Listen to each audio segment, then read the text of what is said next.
அனைவருக்கும் வணக்கம். 10ஆம் வகுப்பு கணக்கில் பாடம் 7 அளவியலில் முக்கியமான 5 மதிப்பெண் வினாக்களை பார்த்துக்கிட்டு இருக்கோம்.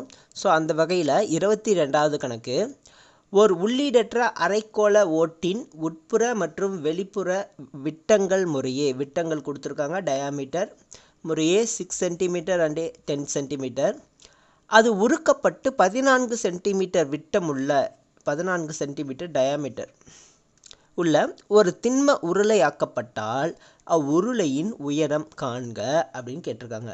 நல்லா கவனிங்க. ஒரு உள்ளீடற்ற அரைக்கோளம். ஸோ அரைக்கோளம்னா இப்படி இருக்கும். இதில் உள்ளே இருக்குது எதுவுமே இருக்காது, ஒரு கொஞ்சம் திக்னஸ் மட்டும்தான் இருக்கும். ஓகேவா?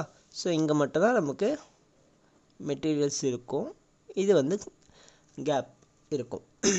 ஓகே, இந்த அரைக்கோளத்தின் உட்புற மற்றும் வெளிப்புற ஆரங்கள் விட்டங்கள் கொடுத்துருக்காங்க. அதாவது உட்புற விட்டம்னா ஸ்மால் டி, வெளிப்புற விட்டம்னா capital D is equal to 6 centimetre 10 centimetre, 6 centimetre 10 centimetre. So இதுலேருந்து நம்ம அப்படியே ஆரம் கண்டுபிடிச்சிக்கலாம். ஆரம்னா என்ன? D divided by two. So நான் அப்படியே ஆன்சர் மட்டும் எழுதிக்கிறேன். 3 சென்டிமீட்டர் 5 சென்டிமீட்டர். சரி, இங்கே 5ன்னு எழுதிட்டேன். Capital R 5 centimetre. ஓகே, அடுத்து என்ன கொடுத்துருக்காங்க? இது உருக்கி என்னவா பண்ணுறாங்க? அது உருக்கப்பட்டு 14 சென்டிமீட்டர் விட்டமுள்ள ஒரு திண்ம உருளையாக்கப்படுகிறது. உருளையாக கன்வெர்ட் பண்ணிக்கிறாங்க. உருளை. So உருளைனா cylinder. ஸோ இது சிலிண்டராக கன்வெர்ட் பண்ணுறாங்க. எப்படி, எவ்வளோ சைஸில் கன்வெர்ட் பண்ணுறாங்க? Diameter D is equal to 14 சென்டிமீட்டராக இருக்கும். அப்படி இருக்கும்போது இதனுடைய உயரம் என்ன, இதனுடைய ஹைட் என்னன்னு கேட்குறாங்க. So D is equal to 14, அப்போ R is equal to 14, 7 centimetre. சரியா? ஓகே, இப்போ என்ன பண்ணலாம் பாருங்கள், ஒரே நிமிஷம். ஸோ இப்போ என்ன பண்ணலாம் பாருங்கள், இதனுடைய கன அளவு ஈக்குவல் டு இதனுடைய கன அளவுக்கு, ரெண்டுத்துக்கு சமமாக இருக்குமா? ஓகேவா? அப்போ இந்த கன அளவுக்கான ஃபார்முலா எழுதிக்கலாம்.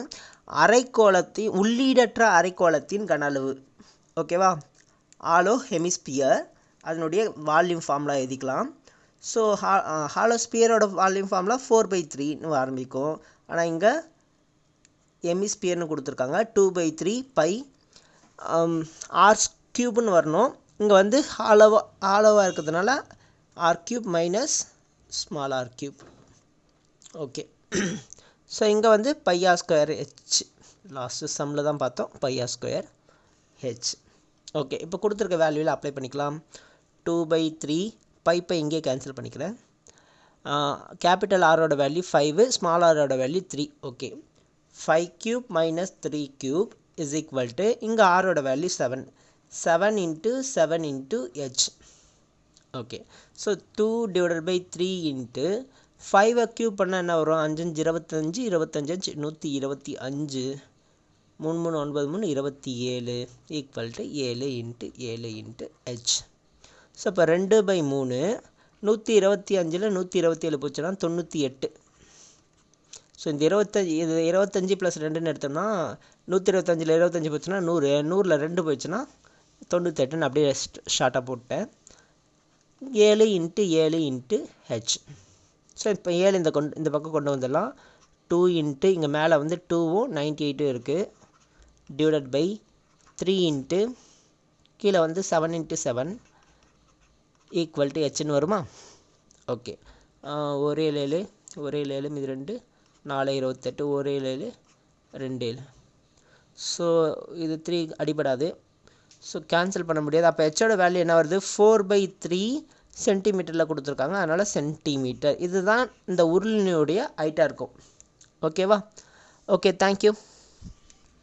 Thanks for watching. Please subscribe our channel.